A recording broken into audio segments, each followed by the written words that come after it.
पाकिस्तान फिर एक्सपोज हो गया है। पाकिस्तान ने अपने 11 एयरबेस को हुए नुकसान को जितना छुपाया, अब उसकी सैटेलाइट तस्वीर रिलीज हो चुकी है।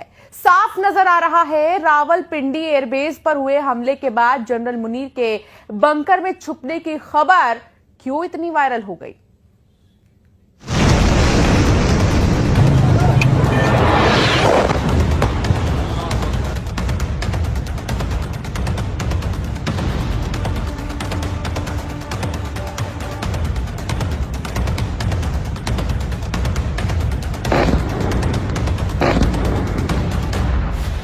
सरगोदा में मुसहफ एयरबेस पहले क्या था और अब अटैक के बाद देखिए। सिंध के जामशोरा में भोलारी एयरबेस, यहां भी पहले और अब की तस्वीर। जेकबाबाद में शहबाज एयरबेस में क्या हुआ वो भी देखिए। और सबसे खास रावलपिंडी में नूर खान एयरबेस, पहले और अब के सैटेलाइट तस्वीरें बता रही हैं कि पाकिस्तान बहुत बुरी तरह पिटा है। नूर खान बेस पर धमाका, और इस धमाके का मैसेज पूरी दुनिया तक गया। मैसेज एक नहीं, इस धमाके में तीन मैसेज छुपे हुए हैं। पहला मैसेज, पाकिस्तान के सबसे अहम बेस भारत की जद में है। दूसरा मैसेज, पाकिस्तान की मिलिट्री लीडरशिप खत्म की जा सकती है। तीसरा मैसेज, पाकिस्तान के परमाणु ठिकाने भारत की जद में है। नूर खान एयरबेस रावलपिंडी में है। रावलपिंडी पाकिस्तानी सेना का मुख्यालय है और इसी मुख्यालय में बैठते हैं जनरल आसिम मुनीर। भारत ने 11 अड्डों पर स्ट्राइक करके बता दिया कि कितनी तेजी से पाकिस्तान की मिलिट्री कमांड को घुटनों के बल लाया जा सकता है। इस स्ट्राइक में रावलपिंडी के कमांडरों के लिए क्या मैसेज था, उसे समझने से पहले देखिए कैसे नूर खान एयरबेस और सरगोदा एयरबेस पर हुई एयर स्ट्राइक ने पाकिस्तान की परमाणु कमांड में कोहराम मचा दिया। नूर खान एयरबेस से 100 किलोमीटर पूर्व में है कहूटा परमाणु प्लांट। ये न्यूक्लियर सेंटर ही पाकिस्तान के परमाणु कार्यक्रम की बुनियाद कही जाती है। नूर खान एयरबेस से 40 किलोमीटर उत्तर पश्चिम में है वाह कैंट।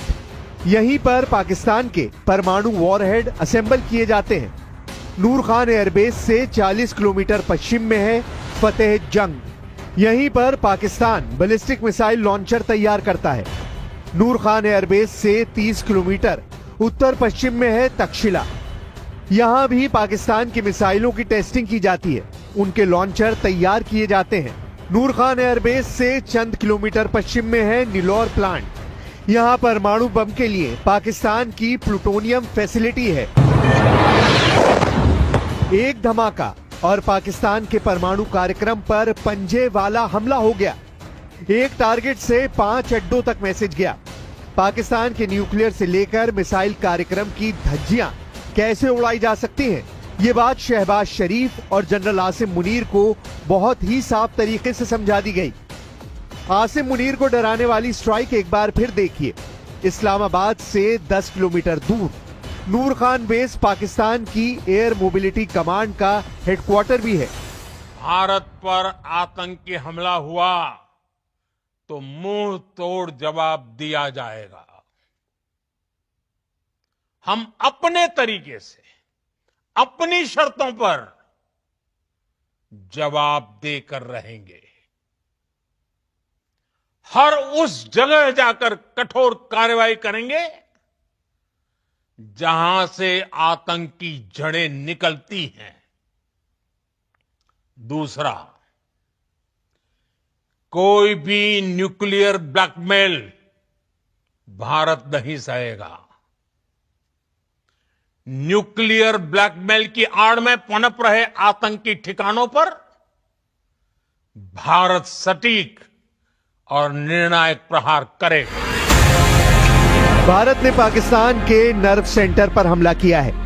इस अटैक ने बताया है कि भारत की रेंज और नजरें कहां तक हैं। इस धमाके के बाद सैटेलाइट इमेज से पता चलता है कि नूर खान एयरबेस पर भारी नुकसान हुआ। ईंधन से भरे कई ट्रक भस्म हो गए।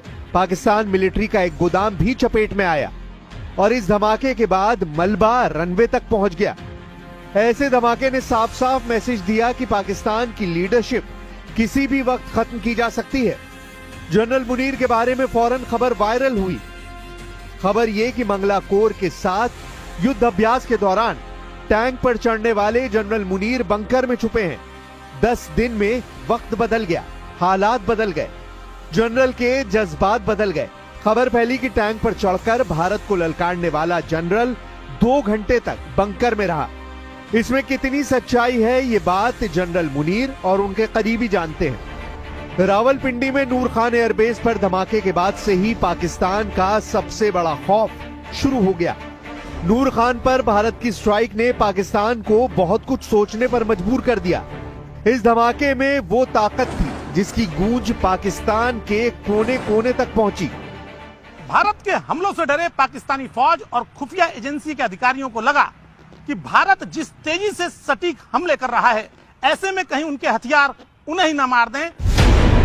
नूर खान के साथ एक और बेस है जिसने पाकिस्तान में परमाणु इमरजेंसी वाला सायरन बजा दिया। ये है पाकिस्तान का सरगोदा एयरबेस। सबसे बड़ा नाम है सरगोदा का मुसहफ एयरबेस, जो पाकिस्तानी वायुसेना के मध्य कमान का सबसे बड़ा एयरबेस है। यहां पाकिस्तान के F-16 की 2 स्क्वाड्रन और JF-17 और मिराज 5 की एक स्क्वाड्रन तैनात है। साथ में MiG-21 की चाइनीज कॉपी F-7 भी यहां मौजूद है। सरगोदा का एयरबेस मुसहफ पाकिस्तान का सबसे खास अड्डा माना जाता है। लेकिन यहां पर हुई स्ट्राइक ने कैसे पूरे पाकिस्तान में परमाणु सायरन बजा दिया, अब ये बात समझिए। सरगोदा के मुसहफ एयरबेस से 15 किलोमीटर दक्षिण में है किराना हिल्स, यानी वो पहाड़ी इलाका जहां पाकिस्तान ने परमाणु बम का गोदाम बनाया हुआ है। सरगोदा के मुसहफ एयरबेस से 50 किलोमीटर पश्चिम में है पाकिस्तान का खुशाब न्यूक्लियर कॉम्प्लेक्स। यहां 5 परमाणु रिएक्टर हैं और इनको बचाने के लिए ही सरगोदा एयरबेस खास माना जाता है।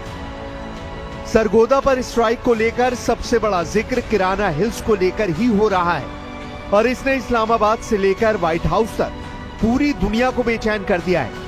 लेकिन भारतीय वायुसेना ने कहा है कि किराना हिल्स पर भारत ने अटैक नहीं किया है। Thank you for telling us that Kirana Hill houses some nuclear installation. We did not know about it. Okay. And we've not hit Kirana Hills, whatever is there. Okay. I did not brief in my briefing yesterday. आप पाकिस्तान में फैले panic को समझ सकते हैं। पाकिस्तान की military और परमाणु सेंटर के करीब अटैक का मतलब साफ है। वो ये कि जनरल आसिम को साफ चेतावनी है कि ऐसे हमलों में उनकी एयरफोर्स और परमाणु सेंटर पूरी तरह मिटाए जा सकते हैं। सरगोदा से रफीकी, रावलपिंडी से सियालकोट और रहीम यार खान से लाहौर तक पाकिस्तान पूरी तरह भारत के अटैक को रोकने में नाकाम साबित हुआ है।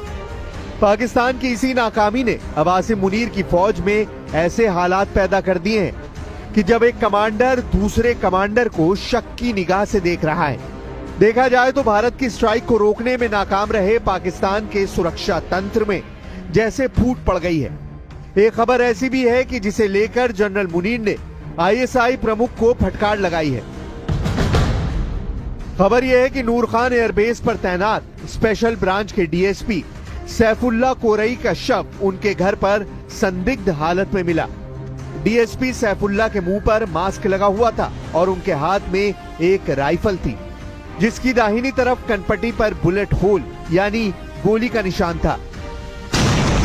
नूर खान एयरबेस पर हुए हमले के बाद ISI ने DSP सैफुल्ला को तलब किया था, क्योंकि DSP सैफुल्ला पर ही एयरबेस की सुरक्षा की जिम्मेदारी थी और अब इल्जाम लग रहा है कि उन पर इतना दबाव डाला गया कि उन्होंने खुदकुशी कर ली।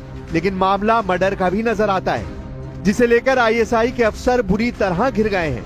खुफिया हलकों में चर्चा है कि पाकिस्तानी खुफिया एजेंसी ने DSP सैफुल्ला पर पहले नाकामयाबी का आरोप लगाया। इसके साथ ही उस पर एयरबेस की सूचनाएं इधर से उधर करने का आरोप लगाया गया।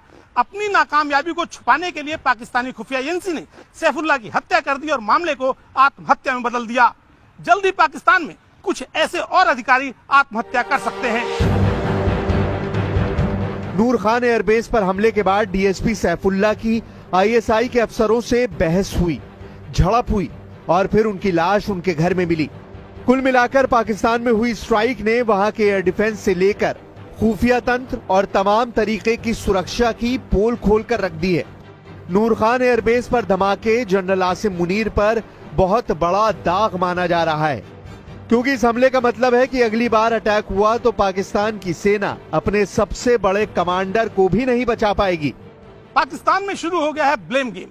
अपनी जिम्मेदारियों से बचने के लिए पाकिस्तानी सेना और वहां की खुफिया एजेंसियां निचले अधिकारियों पर नाकामयाबियों का सेहरा सजा रही हैं। जवाब देने वाले अधिकारियों को मौत की माला पहनाकर आत्महत्या का नाम दिया जा रहा है। बुरी तरह घिर चुका पाकिस्तान अपने घर में बुरी तरह पिटा है। उसके हवाई अड्डों पर धमाके और आग के बड़े बड़े गोले देखे जा सकते हैं। पाकिस्तान को 7 मई के बाद से लगातार झटके लगे हैं। मुरीदके से लेकर बहावलपुर और लाहौर से लेकर रावलपिंडी तक धमाकों की वीडियो वायरल है। पाकिस्तान को इस बात का एहसास है कि जब जब उसकी तरफ से ऐसी मिसाइल दागी जाएगी, जवाब में उसका कोई ना कोई मिलिट्री अड्डा तबाह कर दिया जाएगा। इसकी गारंटी भारत ने बार बार दी है।